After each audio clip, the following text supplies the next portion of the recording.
Good morning all students. Today online teaching video number 37 for class 6 science. In this video we have going to start the characteristics of living things.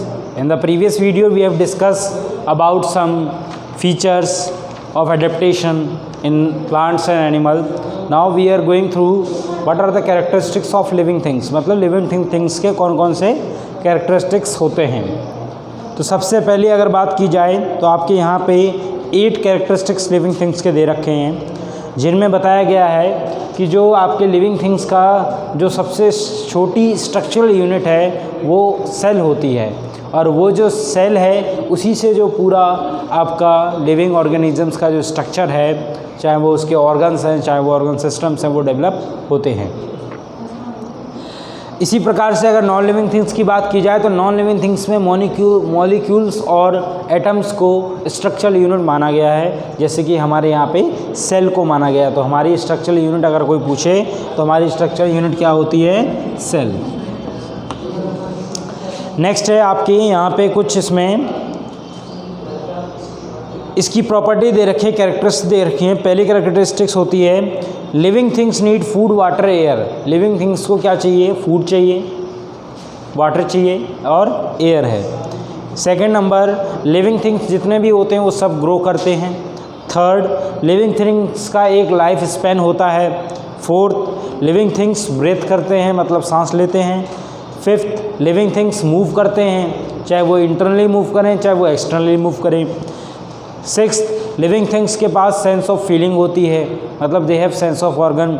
And seventh, they है excrete, मतलब वो जो waste material है उसको बाहर निकालते हैं. और साथ में दे रिप्रोड्यूस, वो रिप्रोड्यूस करते हैं ताकि वो खुद जैसे और भी, या आप कह सकते हो जनरेशन को इंक्रीज़ करें. तो आज हम इन्हीं बेसिस पे कुछ कैरेक्टरिस्टिक्स हैं उनको डिटेल में पढ़ने जा रहे हैं. नंबर 1 है सेलुलर ऑर्गेनाइजेशन. सेलुलर ऑर्गेनाइजेशन में हम देखेंगे कि जनरली हमारी जो बॉडी है वो एक सेल से बनी हुई है. तो सेल से बनी हुई बॉडी जो हमारी, जिसमें सेल्स के बाद टिश्यू बनते हैं, टिश्यू से ग्रुप होकर आपके ऑर्गन्स बनते हैं, ऑर्गन से ग्रुप होकर ऑर्गन सिस्टम, और ऑर्गन सिस्टम से आपकी पूरी एक ऑर्गेनिजम्स की बॉडी का जो फॉर्मेशन है वो स्टार्ट हो जाता है या फॉर्म होती है पूरी बॉडी आपकी. इसी प्रकार से अगर देखा जाए सेल्स के बेसिस पे तो जो लिविंग ऑर्गेनिजम्स हैं उनको 2 पार्ट में डिवाइड किया गया है.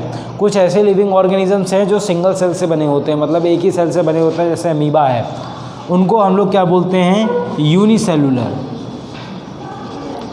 और कुछ ऐसे ऑर्गेनिजम्स होते हैं जो एक से ज़्यादा सेल से बने होते हैं, जिनको हम मल्टी सेलुलर बोलते हैं, जिसमें छोटे से छोटे मल्टी सेलुलर ऑर्गेनिज्म से लेके आपके बड़े से बड़े ह्यूमन बींग्स, वेल्स तक आपके आते हैं, जिसमें एक से ज़्यादा सेल पाए जाते हैं. तो सेलुलर ऑर्गेनाइजेशन में यही चीज़ बताई गई है कि जो आपके ऑर्गेनिजम्स होते हैं वो 2 पार्ट में डिवाइड किए हैं सेलुलर ऑर्गेनाइजेशन पे. Number 1 is unicellular, number 2 is multi cellular. Unicellular वो होते हैं जो कि जिनमें एक ही सेल से वो बने होते हैं, मतलब उनकी बॉडी में पूरा एक ही सेल होता है, जैसे अमीबा है. और मल्टी सेलुलर वो होते हैं जिनमें एक से ज़्यादा सेल्स पाए जाते हैं, जैसे एग्जांपल के लिए आप देख सकते हैं ह्यूमन बींग्स है, डॉग है, कैट है, ये सारे आपके मल्टी सेलुलर ऑर्गेनिजम्स में आते हैं. नेक्स्ट देखते हैं लिविंग थिंग्स ग्रो. एक चीज़ और याद रखना कि जितनी भी लिविंग थिंग्स होती हैं, चाहे वो प्लांट्स हैं, चाहे वो एनिमल्स हैं, चाहे वो माइक्रो ऑर्गेनिजम्स हैं, सभी के अंदर ग्रोथ देखी जाती है. मतलब एक लाइफ स्पेन के थ्रू या एक लाइफ साइकिल के बिटवीन में वो अपने अंदर ग्रोथ रिप्रेजेंट करते हैं, और यही ग्रोथ होती है जो कि एक मेन कैरेक्टरिस्टिक्स है आपकी लिविंग थिंग्स में. इस कैरेक्टरिस्टिक्स में आप देखोगे कि एक छोटे से जब यंग्स बच्चे से लेके पूरा एडल्ट में कन्वर्ट होता है, और एडल्ट के बाद फिर वो उसकी कंटिन्यूसली ग्रोथ चलती रहती है सेल्स की, और वो जाके ओल्ड एज में जाके उसमें डेवलपमेंट स्टॉप हो जाता है, या आप कह सकते हो उसका डेवलपमेंट चलता रहता है लास्ट तक. इसके बाद है जैसे प्लांट है, प्लांट ग्रो होता है आपका सीड से और जाके एक फुल आपका ट्री में ग्रो हो जाता है, जहाँ पे उसमें बहुत सारे आपको फ्रूट या लीव्स देखने के लिए मिलते हैं. तो ये क्या है? एक तरीके का ग्रोथ है, और ये ग्रोथ एक कैरेक्टरिस्टिक्स है आपकी लिविंग थिंग्स की, कि मतलब लिविंग थिंग्स में आपका ग्रोथ देखने के लिए आपको मिलता है. नेक्स्ट है आपका और अगर नॉन लिविंग थिंग्स की बात करें तो नॉन लिविंग थिंग्स में कोई ग्रोथ आपको देखने के लिए नहीं मिलेगा। अगर एक पत्थर है टुकड़ा वो पड़ा है तो वो हमेशा उतना ही साइज़ का रहेगा, चाहे आप कितने साल भी बाद उसको देख सकते हो। लेकिन लिविंग थिंग्स में ये चीज़ देखने के लिए मिलती है, उसमें डेवलपमेंट होता है, उसमें ग्रोथ होती है उनके सेल्स में। तो आपको ये ग्रोथ जो है वो एक कैरेक्टरिस्टिक्स ऑफ लिविंग थिंग्स माना गया है। नेक्स्ट है लाइफ साइकिल। अब ग्रोथ हो रही है तो एक टाइम पीरियड भी होगा, एक लाइफ साइकिल भी होगी जिसके थ्रू, या आप कह सकते हो पूरी लाइफ साइकिल के थ्रू जो प्लांट और एनिमल्स है या लिविंग थिंग्स है वो ग्रो होती है। इसमें नेक्स्ट चीज़ बता रखी है कि लाइफ साइकिल के अंदर क्या क्या होता है। एक तो बर्थ होता है, ग्रोथ होती है, रिप्रोडक्शन होता है और डेथ होती है। तो ये पूरी आपकी लाइफ साइकिल कहलाती है। और इसके बाद आता है लाइफ स्पैन।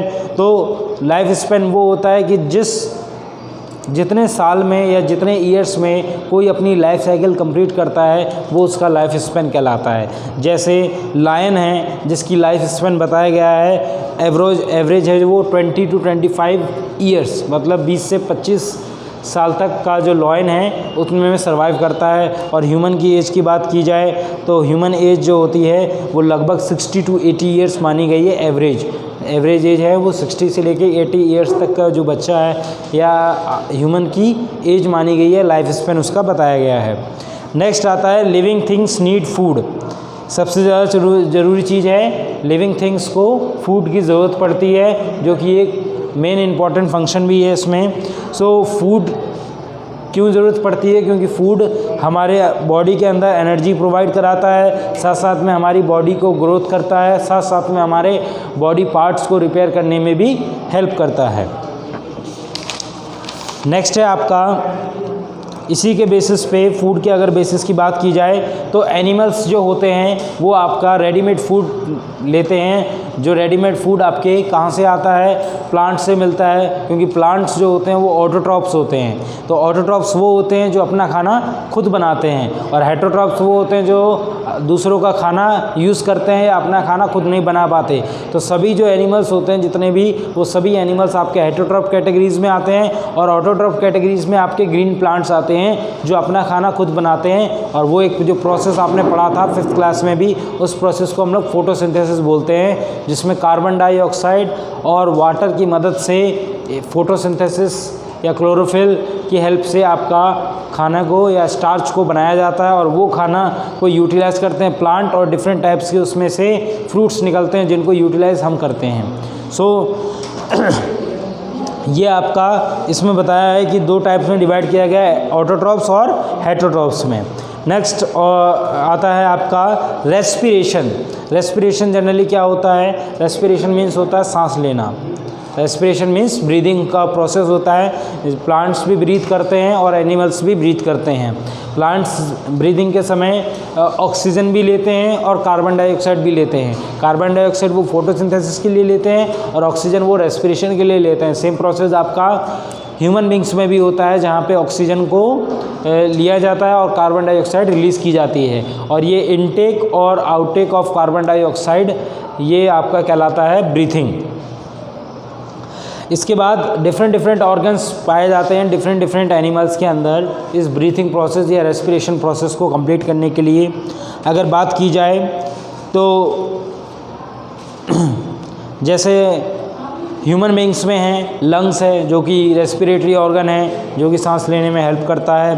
साथ साथ में आपका फिश में गिल्स आते हैं। आपके अर्थवॉर्म में स्किन के थ्रू सांस ली जाती है या ब्रीथिंग की जाती है।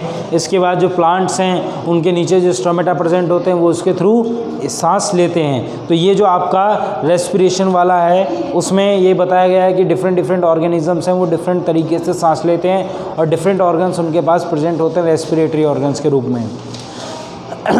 नेक्स्ट हम देखते हैं मूवमेंट में जनरली हम जो अपनी नेक्स्ट वीडियो में ये मूवमेंट वाला टॉपिक देखेंगे, इसमें हम ये देखेंगे कि किस तरीके से जो लिविंग ऑर्गेनिजम्स हैं वो मूवमेंट करते हैं और किस तरीके से उसमें डिफरेंट प्रॉपर्टीज़ हम उसमें देखने के लिए मिलती हैं। आज के लिए thank you and have a nice day. Next video में हम इसके बारे में आगे पढ़ेंगे। Thank you and have a nice day.